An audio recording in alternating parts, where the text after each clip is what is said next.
to other companies and other things like that is because you're lying to customers. You're getting them stuck into something they don't want. Here we're going to welcome in Brenson, and his @ sign is going to be right here, so make sure you subscribe. Why did you come over to our company? What were you kind of doing before that we had met and doing what you were doing now versus why is it that you came over here and almost doing the same exact thing that you were doing then?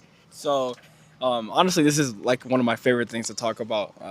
So before, I used to work for another company that did fiber optics as well, and the structure of how it was welcomed in, I guess that's the right way to say it, was just basically you didn't have a vest, you didn't have any way to look like a salesman, you just had a shirt, and then you would go out and knock on turf that 35 different people would do.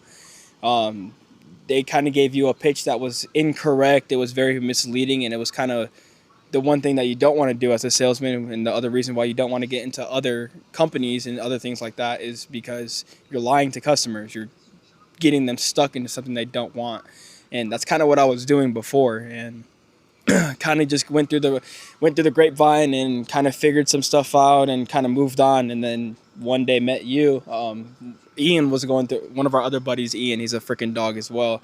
Ian was going through my neighborhood and internet just got installed. And basically my parents talked to him, I met him, and we talked, and from there he trained me a little bit more, showed me the correct ways to do this, and then me and you met, and it was amazing. I mean, the first time I met him, we worked for freaking 5 days, and I made $2,500 my first check. I mean, they showed me the right way. I mean, they got me a vest, they got me a badge, they got me a hat, and they just really made myself a salesman, and a very good one at that. So, yeah, that's basically my story right there.